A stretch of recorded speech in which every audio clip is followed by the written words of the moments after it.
Hi, friends. Welcome to the Your Story Within podcast, episode 12.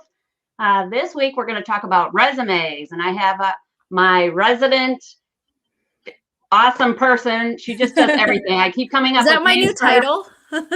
She's my podcast partner, my strategic communication expert. I mean, the woman does it all. I can't even come up with any more names. Anyway, we're going to talk resumes, and Melanie is going to kick it off with some questions that she's received from some of our viewers. Yes, I've been collecting some. Yeah, and then once we're done with the resume section, we're going to jump into that interview that I recorded with Ann Barnwell yesterday, so she can share her wisdom on how you jump back into the job market after a long hiatus, which I think you're going to love. So anyway, all right, Melanie, hit me with the questions. All right. Well, I'm excited that the interview with Ann is actually going to touch on one of the questions that one of our viewers has put in. So this is kind of this is just a collection of some of the types of questions that we've been receiving. So I'm going to hit you with all of them, and then I'm going to let you go. Are you ready? I think so. Okay. Go. Number one, do job seekers really need a resume? Are there different types of resumes? What information do you need on a resume, or what information do you include on a resume? Do fonts matter? Can I use the cartoon sans or whatever it's called? Can I use that on a resume? What if I want to show my fun personality? No? Okay. Can you use color? How long should a resume be? And the one that I think Ann is going to touch upon, what if you've been out of the workforce for a long time? Can you jump back in, and how would you go about doing that? Those are the questions, Janine. Yes, no, yes. Those were a lot of questions. Okay, I wasn't prepared for how those were going to go. Yes, you absolutely need a resume. There's no way around it. Even if you are the best networker, and the person you're networking with is going to walk you in the door at the company, guess what? At some point, they're still going to ask for a resume. Mm-hmm. So you need one. You may not need one immediately if that is the case, but let me tell you what happens. Even if you already have a job, even if you were walked through the door, you got the job, they're going to ask for the resume because they need one on file. Even if you're in a job, you've already been hired, you've been working for a while, you should always have an updated resume, because you never know when it's going to be needed. And I'm not even talking about a job opportunity that could just pop up, which that happens. So make sure you have one. But what happens if your boss comes to you and says, hey, Melanie, and I've actually done this to her, Melanie, can you do this for me? Could be an event. Can you speak at this event for me? Can you represent the organization at this conference? You know, I'm so proud of her right now. She's actually wearing her Vision to Purpose shirt. See, she is representing the brand. You know, point being is, when you attend a conference, when you're invited to represent the organization somewhere, perhaps you're on a board, you know, they need a resume. They want to post something on the website. They want to share some information about you. Sometimes event planners will take that resume and turn it into a little bio for you. So it's always good to have an up-to-date resume on hand. As far as the other questions, you know, I thought about this podcast in advance. And what I mean by that, I always think about them in advance. But as far as how could I really talk about resumes and what you need on them and what things should look like, certainly I could talk about it, but I thought, you know, I should really bring up my resume course. I actually have a resume course that goes along with my book called Breathe Life into Your Resume.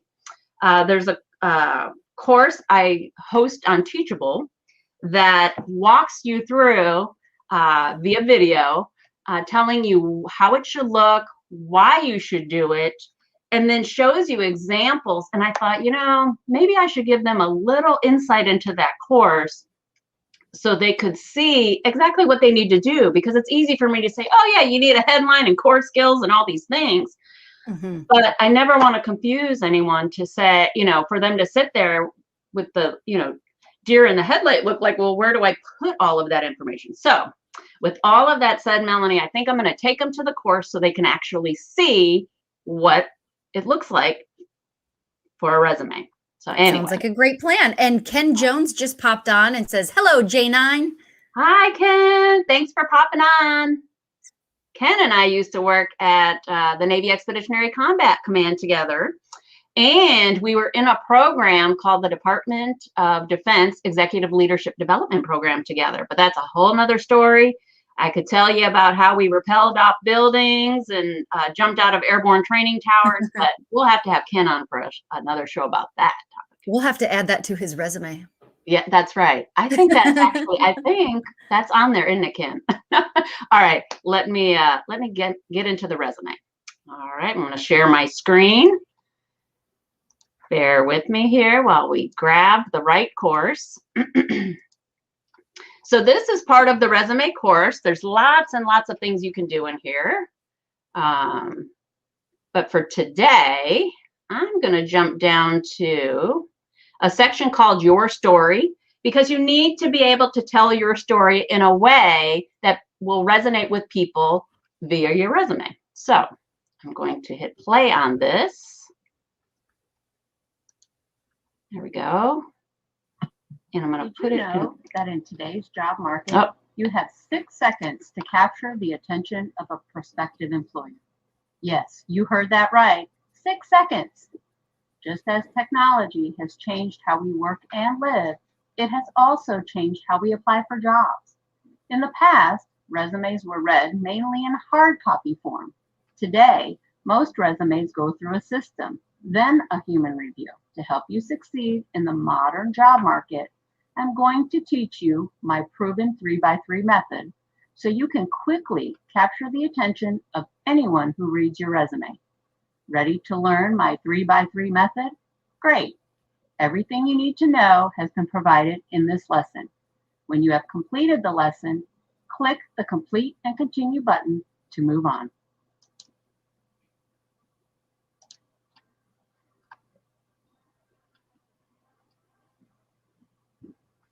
There are 3 main resume types: the chronological, functional, also referred to as a skills-based resume, and the combination. The chronological resume notes all work experience in date order, with most recent experience noted first. It is the most preferred by employers, most common resume type, and most recognizable. The functional resume does not focus on date order, but instead highlights several key areas of experience and achievements, and then provides plenty of description and context following each relevant section to support those strengths. This resume type is good for individuals with little experience, like a recent graduate. It is also good for career changers with significant experience who want to highlight early career items. The combination resume covers the best of both the chronological and functional worlds. This format type allows individuals to group relevant skills into a chronological format from most recent to historical job positions. I have included text in the lesson so you can determine which format is best for you. I have also included sample resumes of each format type so you can see the differences. You have 6 seconds to make a good first impression with your resume. I use the 3x3 format to do just that. The first 3 items tell a reviewer that you are an expert in a particular area. This is what I call your front matter. It includes a headline, a summary, and core skills. If you can capture the reviewer's attention with the first 3 items, they will want to review the next 3, which includes your experience, education, and other items like professional recognition, community service, etc. Remember, you are the brand in a job search, so the headline is merely the first thing about your brand. A sample headline could be change management expert or proven program analyst. A summary is simply 1 to 3 sentences describing your brand. What makes you better than the next candidate? Finally, your core skills are the highlights of your brand. What skills have you acquired that make you an expert? I often get asked how long a resume should be. As you can see from the screen, resume length is determined by your level of experience or type of job you are applying to. To learn more about the differences in the standard resume, government resume, and CV, please see the article posted at the end of the course that discusses in detail the intricacies of each type.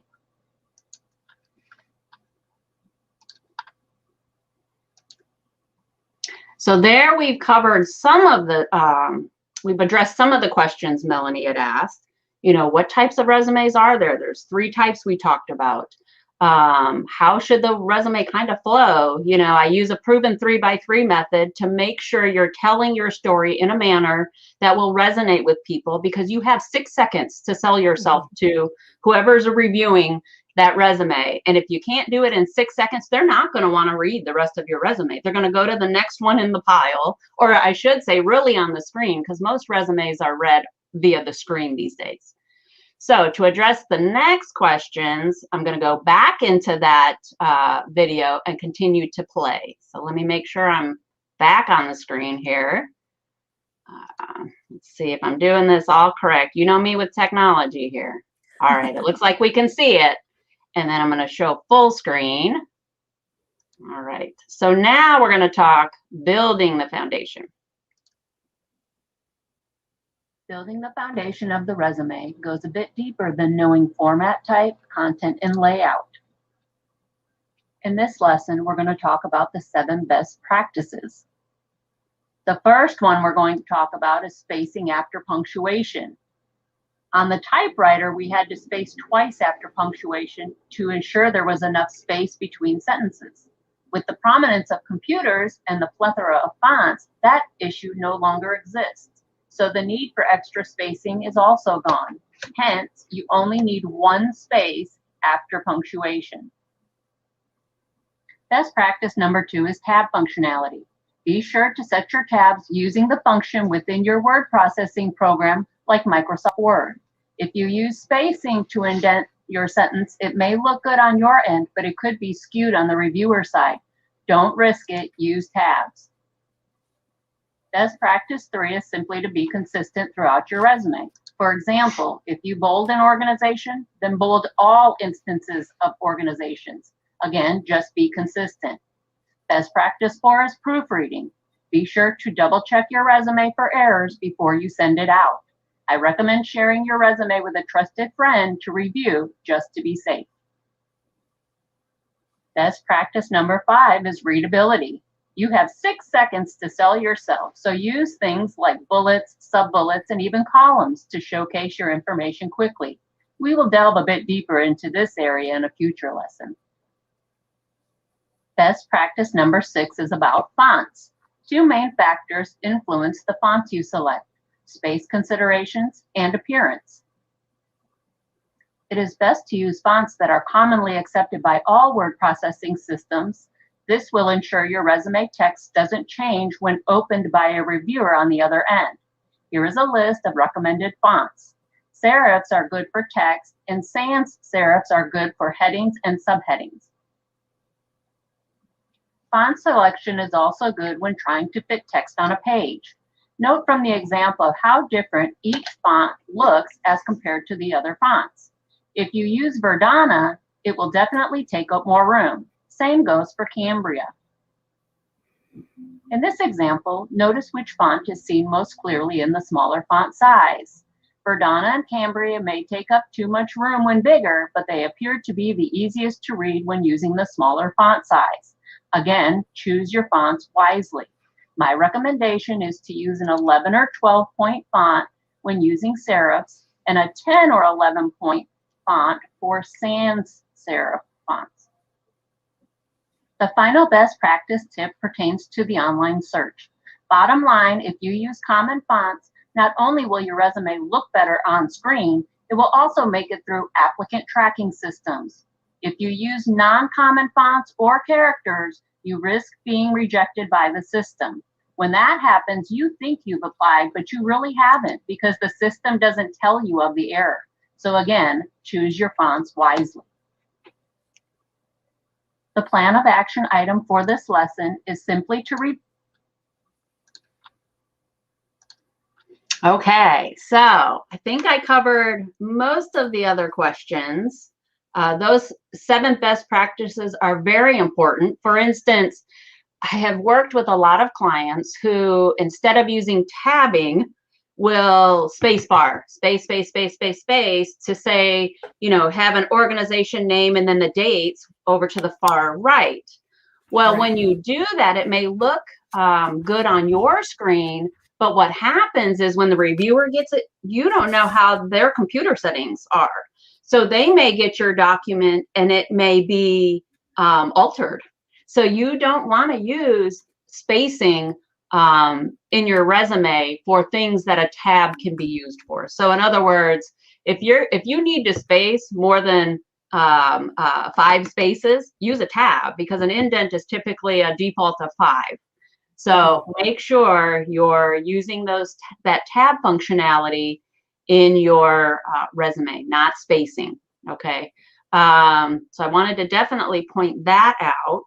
Can I chime in on the fonts? Yeah. Just something that I don't know if people know. I actually learned this when I was in the Navy, and it was in journalism school when we were doing newspaper layout and print. And so this is an example of sans serif.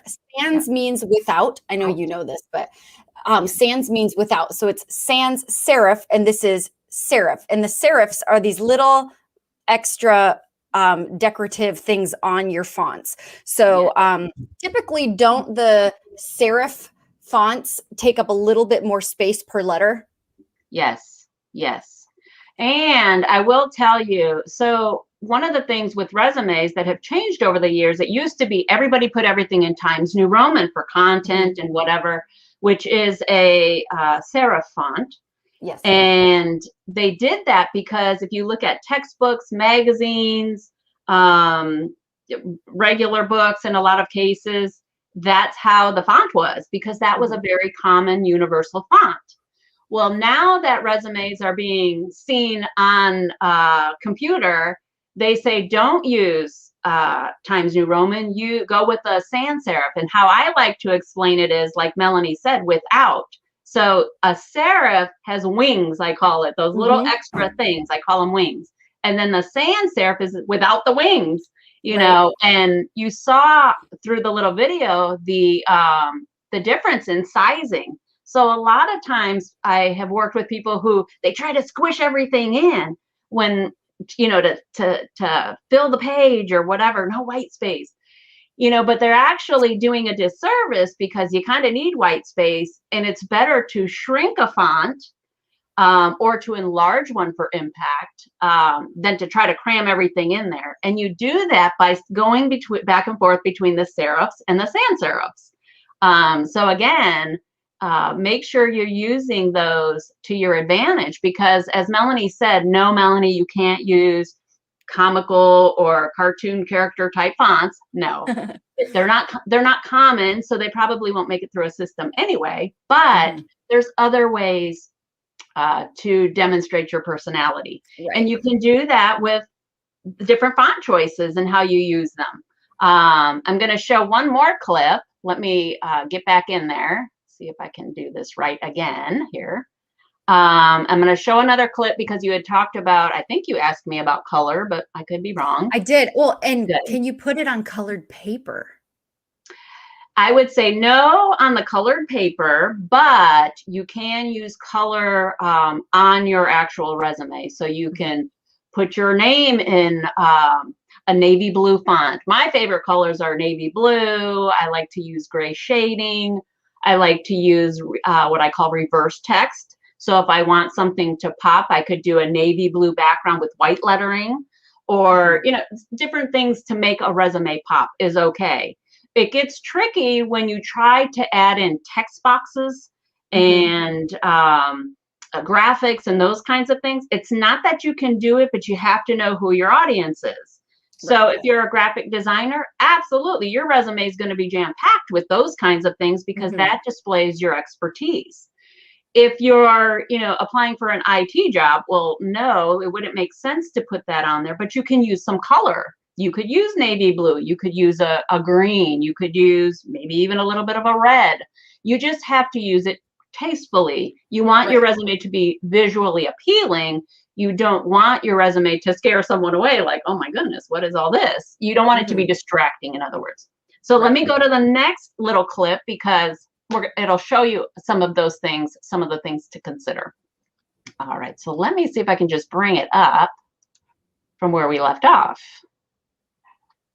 All right, so let me go back to good design and see if that comes up. Looks like, can you see that, Melanie? Yes, I can. Good. All right, I'm gonna make sure I get into the actual thing instead of my little video clip telling you about it. All right, here we go.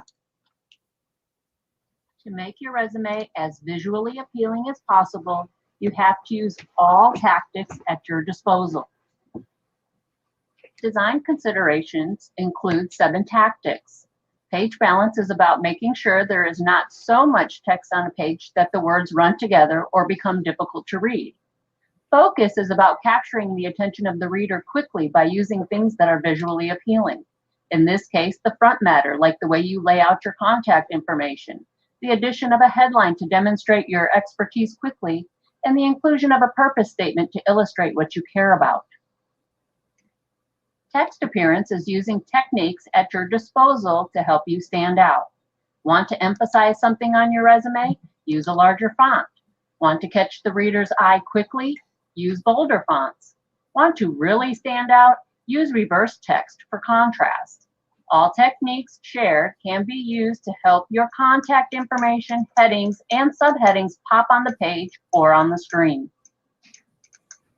White space is just as it sounds, ensuring there is enough white space on the page so you don't cause the reader eye strain. From the example, when text is crammed together, it becomes difficult to read. When it is expanded, it looks odd. It is about balancing your text to be both readable and informative. White space is also about the spacing between items on the resume. For instance, subheadings, bulleted text items, and resume sections should have adequate spacing to allow for a good flow of information. If the information is too crammed together, the reader will not want to keep reading. Be sure to allow for good separations. If the text won't fit, then you have too much text on your resume. Consistency is vital. Resume reviewers do a consistency check to see if you are detail-oriented. Consistency is about following through on the overall design. For instance, if you put a period at the end of a bulleted sentence, then do it for all bulleted sentences. The same goes for other features you choose to use, such as bold and italics. Again, be consistent. Color is no longer taboo. In the modern job search, color is important to help you stand out from the competition. The colors in the example on the screen are the ones that I use most frequently. The key is to use color sparingly as a nice touch, not overbearingly where the resume is completely a color other than the standard black. Too much of a good thing will ruin the effect. For instance, if everything is bold and blue, nothing stands out, so it defeats your efforts of adding elements to catch the reader's attention. Less is more on the resume. The plan of action.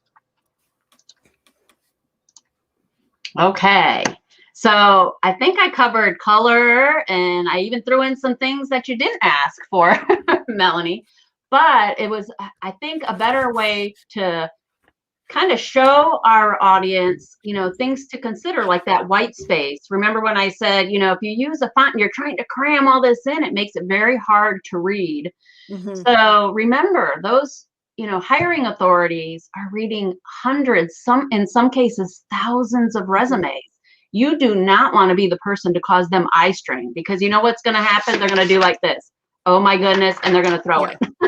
They're really going to be upset because it's just way too much on their eyes. It becomes very tiring. Imagine reading a book. You're reading a book, and you know, after so many chapters, your eyes are tired. You've strained them. So in the case of a resume, you just want to have a good balance on how you use your fonts, how you use your white space, And it's a good way to illustrate your personality. You can use a little bit of color. I would say don't go crazy. I tend to stick, again, with the more common colors, because remember, it is going to be reviewed on screen most likely. Right. Nowadays, recruiters and hiring authorities are going to look at your resume on a computer, an iPad, their phone in some cases. But eventually, it'll probably get printed out and maybe passed out in a meeting. So you want to make sure that that color that you've selected will also print well. And that's another reason I use the colors that I showed you on the screen and talked about, is because they will print nicely if they print it in color, or if they print it in a black and white format. So you just want to make sure that it's visually appealing and doesn't overdo it. Yeah. Right.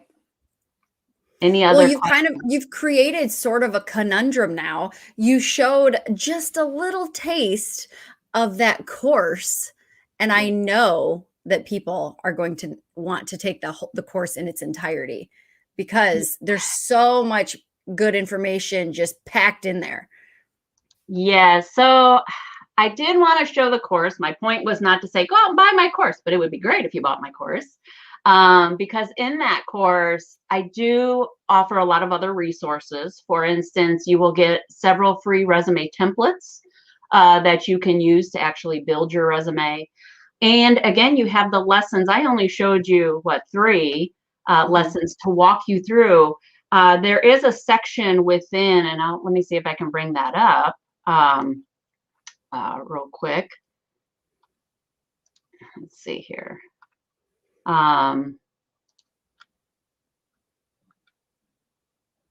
So by the end of the course, could people have their very own beautiful professional looking resume? Yes, and that's where I was trying to go, but it's probably going to take a little time here. So I actually walk you through a resume. I give you a sample to use, so you have a template, and then I walk you through doing it. So we're doing it together. You use the template I tell you to use, and you start populating your information in the template so that when you're done, you should have a resume that you can use. Now, in that template, you can add a little bit of your personality. So just because the headlines, or your contact information is in the template a certain way, you can use some of those elements I shared to kind of, help it stand out a little bit. If you want to use reverse text, if you want to use some color, you can do those things. And I talk about that as I take you through step by step how to do it. So yes, you will have a resume when you're done. And I'm we've mentioned in previous podcasts before, I'm a very thrifty person, and for the regular price is $99.99, correct? Or is it just $99? $99.99? Yes, $99. Yes. Oh, and you have a coupon code. That's even better, because I was going to say, even at $99, that's an excellent deal, because it's lifetime access, correct? Correct. It is on the Teachable platform, and yes, they offer the lifetime. So yes. So you can go back at any point in your career and update your resume and be walked through by Janine herself every single time. So for $99, you have unlimited resumes that you can create yourself throughout your career as it evolves and as you need to update. So I think that $99 is an excellent deal. But now with that coupon code, it's insane not to just buy it right now and have it in your back pocket for any time in your career, because it's not like you pay the $9.99 right now and then it expires in 3 months. Do it now, even if you don't need a resume. And then, in 6 months from now, when you need to update it, you have it right there. So you can access it by going to this link. However, I know it's hard to grab a link off of a podcast, right? So what we'll do after the podcast is actually put it in the comments area, so you can grab that link, okay? Good. And how long is that coupon code going to be good for? Well, gosh, that's always a tough one. I'll leave it out there for the rest of April. Okay. Well, we're on the 15th, so that's 15th. That's another 2 weeks. I think that's a pretty good amount of time for people to grab it. Yeah. All right. So that's what we'll do. There, settled. Sounds good. All right. So Melanie, we have one last question that I did not answer. And But Yes. like you said, oh, go ahead. I was just gonna say, I was just gonna remind them what the question is. It's, what if you've been out of the workforce for a long time? Can you jump in, and how would you go about doing that? Right. Jumping back So into the that's where workforce. the interview that I recorded with Ann yesterday covers that. Ann goes through everything you need to know about jumping back into the workforce, relaunching your career if you've been out for a long time. So I will jump to that. And on that note, Melanie, I guess you're free from the podcast because it's going to be me and Ann here from here on out. Well, thanks so much for having me on again. It's always fun. All right, Melanie, I'll talk with you later. All right, bye. Bye. All right, so I've kicked Melanie out, and now we're going to play this recording here with Ann.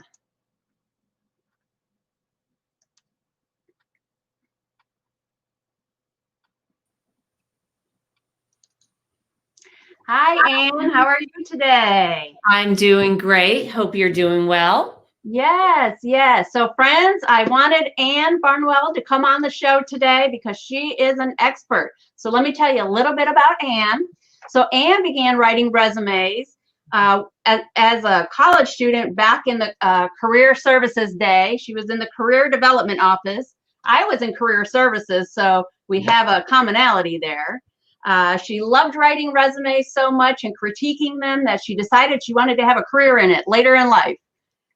She didn't realize it at the time, but then in 2018, she decided to go full force and start her own business. Mm-hmm. She has a business called The Writing, make sure I get it right, The Right Resumes.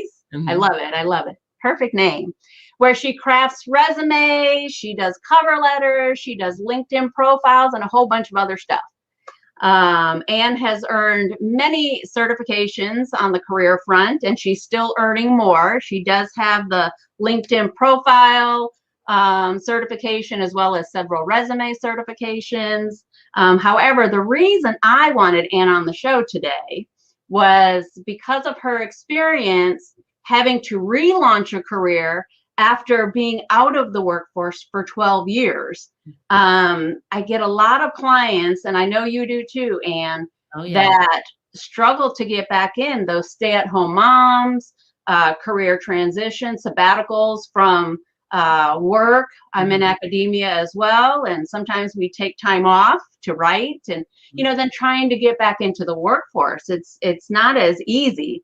So because Ann has done that, and she's done that successfully, in addition to having her own business, again called The Right Resume, she still works in corporate America. She is make sure I got this right, corporate communications for a financial investments firm, and also has experience in executive communication, nonprofit communications, and social media marketing. So again, thank you so much, Ann. I'm glad you're on the show. And now I can ask you those questions that my clients always ask me. And I know you're going to have a great answer. So without further ado, thank you again so much. I appreciate the opportunity to have you on. I know you are a busy, busy woman. And I'm going to go ahead and bring those questions up so we can get right to it for our audience. Awesome. Well, it's a topic I'm passionate about. Good, good. All right. So the first question, Ann, is if you have been out of the workforce for several years, can you jump back in?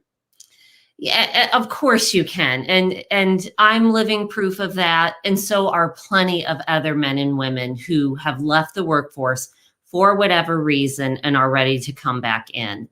What I would say is when you do that, you have to be more strategic and plan that. And you're planning not just for your first step, but you should be looking ahead to how am I going to enter back in? And then where will I be a year from now or 2 years from now? Typically, people who are relaunching their careers are able to accelerate that movement pretty quickly because they are just getting that foot in the door. So think ahead. But by being strategic, you can absolutely make those jumps in. Awesome. Was it scary when you were trying to jump back into the workforce? Oh, it was terrifying. And part of this, and part of the terror is you think that people are judging you based on your time out of the workforce. You think you are being evaluated differently because you've had that time out and other people won't understand. In fact, that is very rarely the case. And as a matter of fact, the person who hired me for my first role, when I later, he was my manager, and I asked him, what was it about my experience that made you hire me, or made you at least interview me?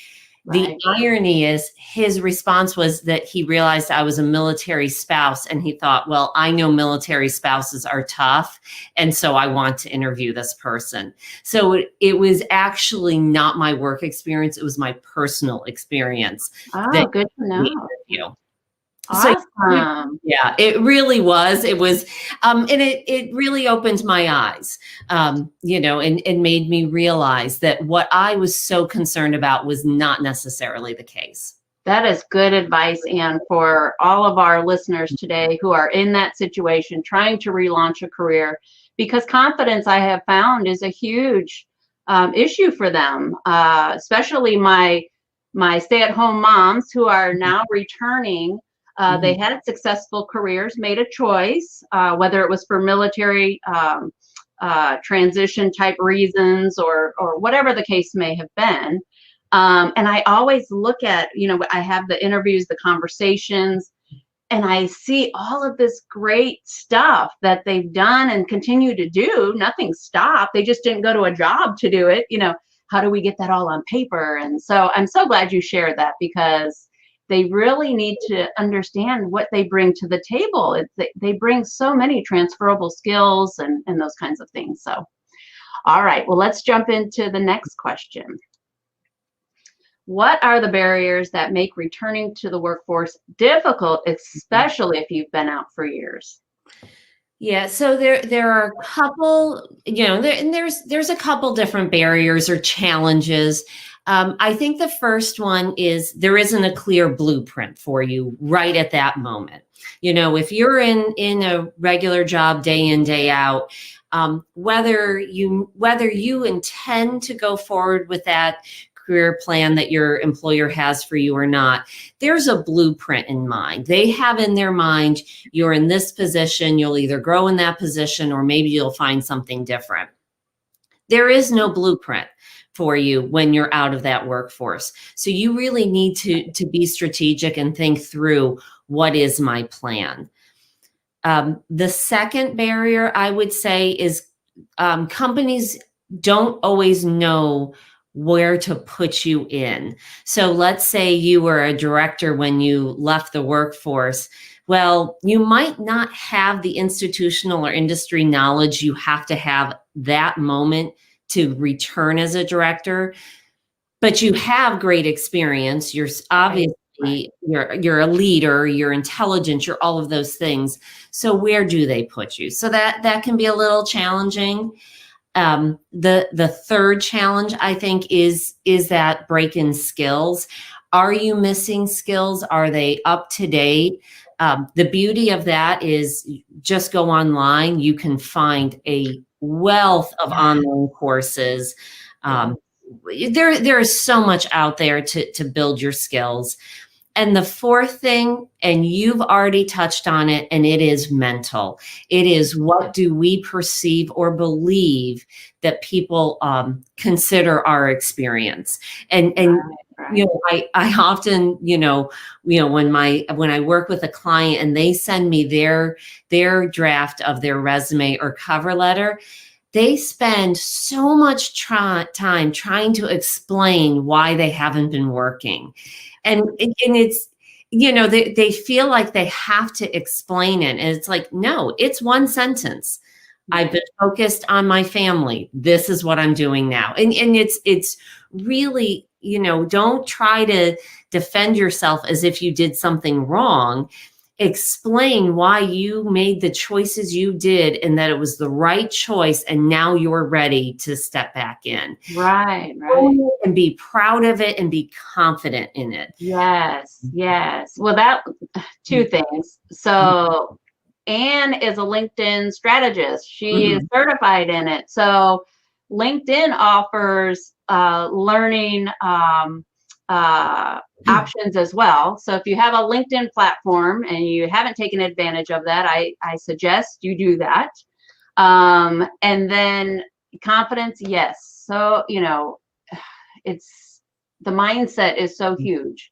If you don't change the way you think, or if you think you're less than because of what you did, then you're going to project that during an interview, perhaps your resume and your LinkedIn, the tone of it will come through. So you want to get that out of the way right away. You don't want any of that in there. If you feel like you need to explain something, get the interview first. And then in the interview, you can have a conversation. The best interviews are conversations. And if you see an opening where you can share something, then take advantage of that. But you don't need to put it in the materials in advance of that, because you don't want to close a door that hasn't yet been opened. So I totally agree with you, Anne. Totally agree. I do think you sometimes have to give a little space in that resume to explain a career break, just because an employer might look at that,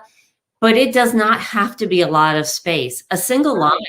Yes, That's all it needs to be. And then get back to the work experience and get those keywords in there. Yes, yes. All right, let's go on to the next question. So how do you design a resume that highlights work from the past? What if you've been out for 10 years? Nowadays, they don't want to see, anything older than 10 years. Some people will say even 7 years. So what do we do, Anne? I don't have an issue with 10 years, and I'll still include that. I will include a line to show why there's that career break. But 10 years, I don't consider that much of an issue. Now, earlier than 10 years, you have to start deciding, do we put the work experience in without dates to get those keywords in without aging ourselves too much? You kind of have to decide and balance what's the goal, what's the experience. The other piece in this is what from your time out of the workforce is relevant to your career goal. What can you frame as professional or relevant experience that maybe you didn't get paid for, but it doesn't mean it's not related? I had recently a woman who was coming back to the workforce. She was interested in project coordination work. She has moved 15 times in 20 years. Do we believe she has project coordination experience? You better believe she has project coordination experience, and we showcase that on her resume. So there's a lot of personal experiences that when you frame it correctly will strengthen your resume. We also included older work experience, but we framed it in a different way. Yes, exactly. Yes. I had a similar situation. I had officer's wife. Her husband was an Air Force officer. She planned major events. She was a stay-at-home mom. She homeschooled, but she homeschooled not just her children, a lot of children. And then she also planned all of these events. And I said, well, what kind of events? And she said, you name it. I said, how many people? She said, 250 people with a budget of XYZ. And I said, bam. That we can use, and she ended up having a magnificent resume and got in to a consulting firm, and is right there with everybody else. Like, she didn't skip a beat, because like you said, she had project management. She just used it differently and didn't realize that it could work in corporate America, so you're absolutely right. There's a lot of again, those transferable skills, those things they've done that can be used. So great example. Great example. Some of the best experiences we have, we never got a paycheck for. And that is, you have, and on the flip side, there's work we've had that we've gotten a paycheck for that is meaningless compared to our goals. So it's always a matter of what was your experience and what are your goals and how does it relate?